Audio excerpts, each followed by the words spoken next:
Welcome back to Cloud9 TV. Thanks to our wonderful studio here at Design Within Reach, we are going to be talking about tech, travel, and treats. Technology is going to be an amazing event they're hosting here at Design Within Reach, focused on passive houses, and we'll be meeting Michael Block.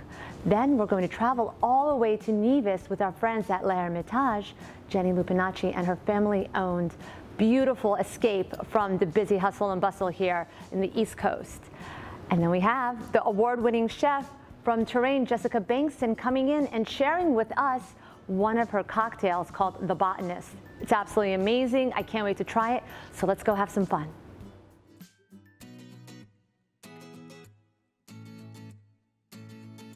Hi everyone, we're here with Michael Block from the Construction Management Group that's going to be talking about a very interesting concept called passive houses and what they're all about. And you're going to have an event here at Design Within Reach, is that correct? We are. We're going to have it on Thursday the 3rd at 6 o'clock. Okay, so tell us a little bit about passive house design and what is that all about? So first of all, thank you for having me. Of course. My colleague and I run Construction Management Group. It's a building and general contracting company in New Canaan, and we're going to be here at Design Within Reach next week to talk about something called passive house. So passive house, essentially in the simplest form, is the highest standard of energy efficient building that you can build in a home. Okay.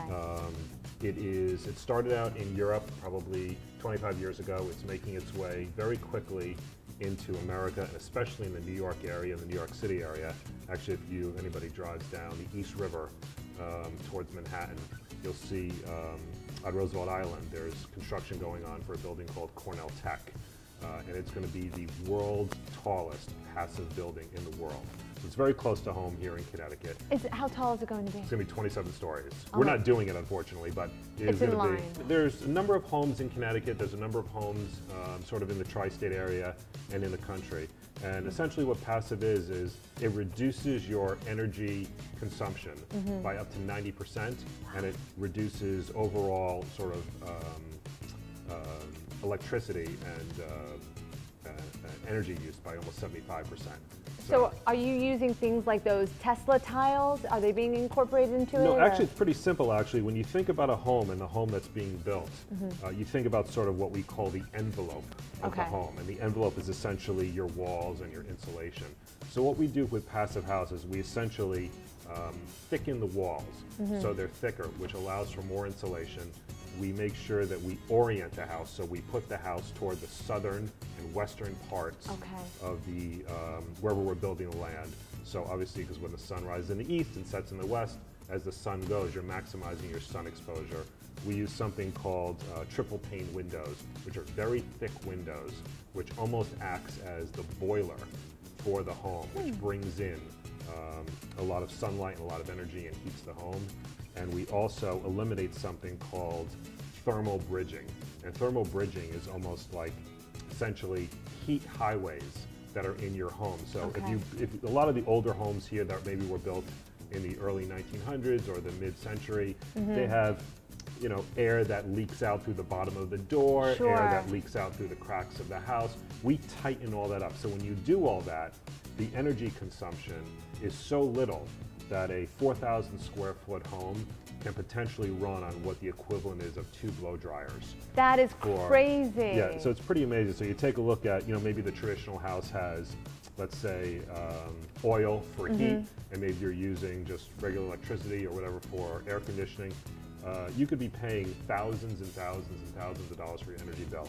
This house would probably be in the hundreds of dollars, and it would be, if you just take aside the energy consumption for a second, the comfort level of what that home is, because the homes don't have traditional what we call ductwork. You're probably familiar with it, air conditioning and heating runs through that. So we eliminate all of that. So the air quality, I think the New York Times actually said this quote a number of years ago, it's so pure you can taste it. And so I always thought that quote was pretty interesting. And if you're ever in the summertime and you see the sun coming in through the window and you see sort of sometimes dust particles, we eliminate all of that. So especially for people who have allergies or asthma, whatever, it really eliminates that. So from a cost saving perspective, And from just Health. a pure health perspective, it works out great. And what we're trying to do also is we're trying to incorporate the passive house concept into our modern architecture, which we love modern. I mean, our company builds anything. We'll build a center hall colonial. We're totally great with that, and we love that. But we really love modern homes, and we are embarking on 2 in Stamford right now. We have a couple of renderings for sale, one in New Canaan that we're talking about, one in Stamford. And how can people learn a little bit, like go and see some of the work you're doing? So a lot of it can go on our website, which is cmgbuilder.com. And we'll make sure that everybody has that link on the bottom of this post. Okay. So you can take a look at that. And we have both instructional videos on what it is. We have sort of renderings of what our homes are going to be.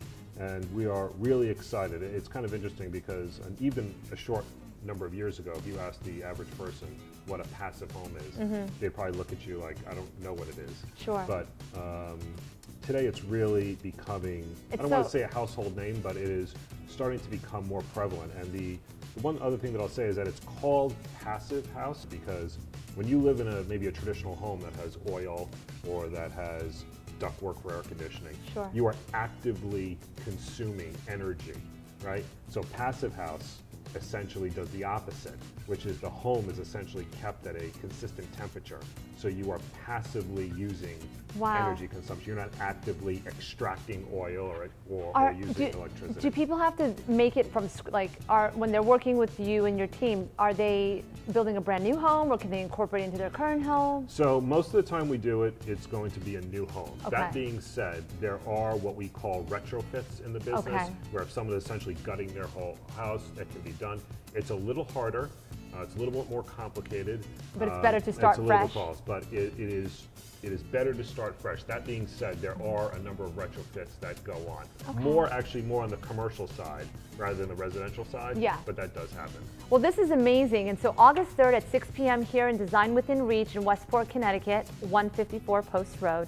Come meet Michael, talk to the team here, and learn more about passive house design. Thank you so much. We're excited to be here. Thank you for having me. Of course.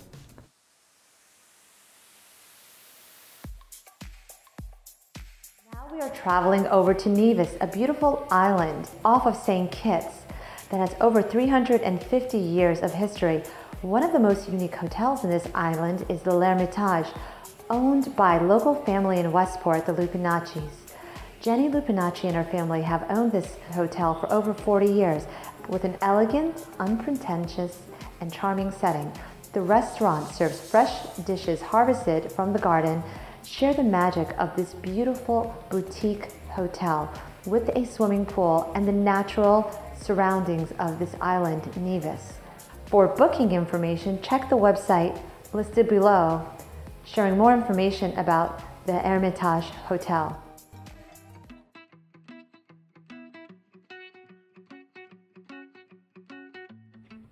We are with the award-winning chef Jessica Bankston from Terrain. Good morning. Thank you for having me. Thank you for coming and bringing us some fun treat today. Of course. Happy to do it. Never too early. Never too early for a little bit of gin. Exactly. I'm a bit concerned, but I'm good with it.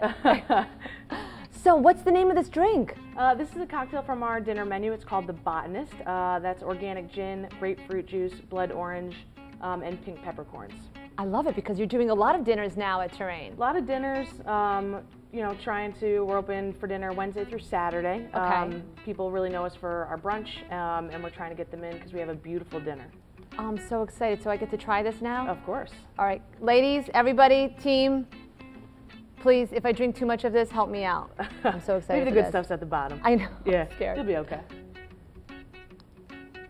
Oh my God, that's lovely. Delicious, right? What is in here? Gin. It's grape. Okay. Grapefruit juice, blood orange juice, and pink peppercorns. That's what those pink things are. Pink peppercorns, yeah. And then what's this? That's a fresh thyme. So a lot of our cocktails are like garden spritzers. Yeah, because it's so, I love the whole concept because it's so seasonal. Yep. And you work with a lot of seasonal farms, and you work with a lot of farms that are obviously seasonal. But yeah, that's kind of that's what Terrain is really branded for, is seasonal, plant-based, local vegetables. I love it. Yeah. I love it. And that was delicious. Thank you. And when the camera goes off, we'll finish it. Yeah, just me and you, and that's it. We're done. Thank you so much for bringing our treat. Yeah, of course. Thank you for joining us for Tech, Travel, and Treats segment this Tuesday. And don't forget to comment, like, and share, and you'll be automatically entered in for a $100 dinner voucher at Terrain in Westport, Connecticut. We'll see you on Friday for Food, Fashion, and Fun.